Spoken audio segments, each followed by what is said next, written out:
వద్దన్న పనే వాటగా చేసిండట వెనకడ ఎవడో. హాగు అట్లనే ఉన్నది మన జనాలు చేసిన పని.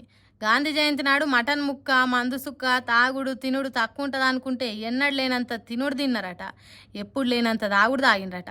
గాంధీ జయంతి కాబట్టి జీవహింస చేయొద్దంటే ఇంకో 4 యాటల మెడలు ఎక్కువనే తెంపిండ్రట.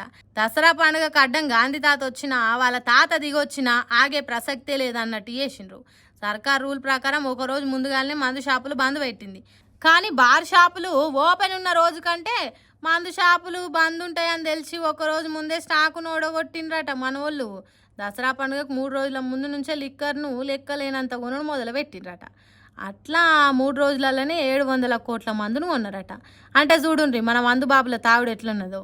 700 కోట్ల తావుడంటే చిన్న ముచ్చట్న. మందు విషయంలో ఎంతటి ముందు చూపు ఉన్నదో చూడుండ్రి.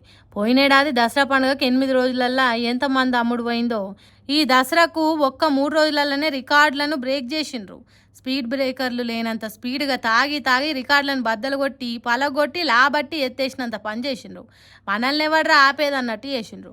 అంటే దీన్ని బట్టి ఏమర్థమైంది? బార్ షాపులు తెరిచున్నప్పటికంటే ఎక్కువ మూసినప్పుడే తాగుడు రేంజ్ పెరుగుతున్నది. మీటర్ పుల్లలు రయ్యున తిరుగుతున్నాయి. రికార్డులు బద్దలయ్యి చెక్కలు అవుతున్నాయి. అందుకే మందు బాబులు శాంతంగా ఉండాలంటే బార్ షాపు ఎప్పటికీ అందుబాటులో పెట్టాలి. మందు బంద్ చేస్తాం, బ్యాన్ చేస్తాం, తాళాలు వేస్తాం అంటే ఇంకింత ఎక్కువనే తాగేటట్టున్నారు.